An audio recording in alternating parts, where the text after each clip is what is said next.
Hello friends, welcome to my channel.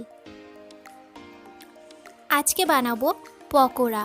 পাউরুটির সাইডগুলো ফেলে না দিয়ে সেইগুলো দিয়ে পকোড়া বানানো দেখাবো। এর জন্য কি কি লাগছে দেখে নিই।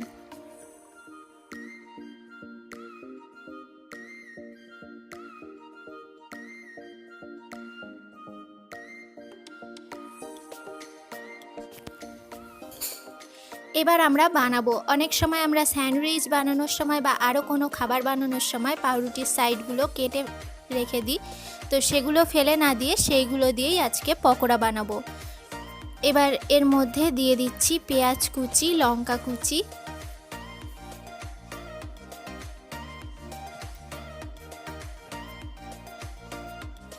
আর দিয়ে দিচ্ছি কর্নফ্লাওয়ার, নুন আর লঙ্কার গুঁড়ো। 1 চামচ কর্নফ্লাওয়ার দিয়েছি, আর ঝালটা আপনারা আপনাদের পরিমাণ মতোই দিয়ে নেবেন, কারণ কাঁচা লঙ্কাও দেওয়া আছে আর লঙ্কার গুঁড়োও দিলাম সেই জন্য। আর এর মধ্যে দিয়ে দিচ্ছি একটা ডিম।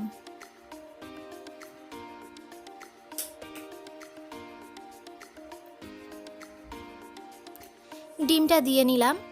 এখন এটাকে ভালো করে মেখে নিতে হবে।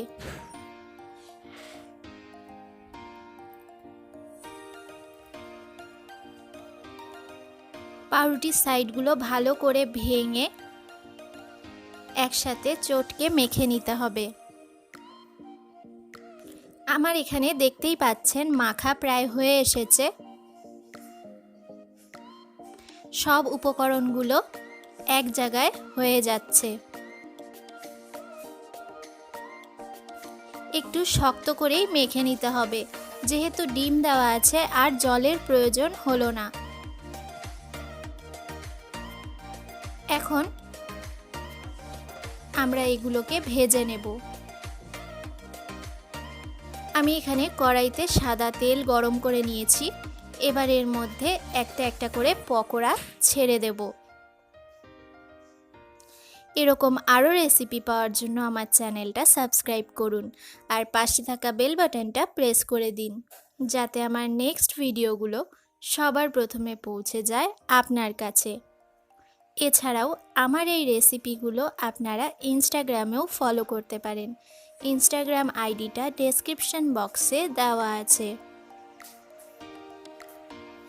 এখন আমি তেলের মধ্যে অনেকগুলো পকোড়া দিয়ে নিলাম।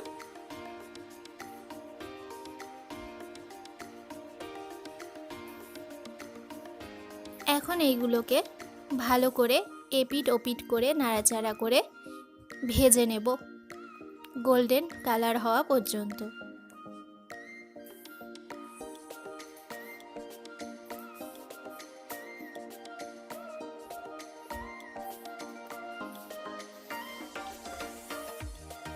আমার এখানে পকোড়াগুলো ভাজা হয়ে গেছে।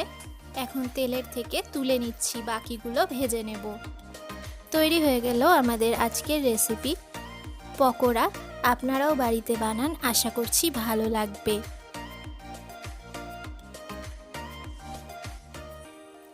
আজকের রেসিপিটা ভালো লেগে থাকলে অবশ্যই লাইক, কমেন্ট, শেয়ার আর সাবস্ক্রাইব করবেন।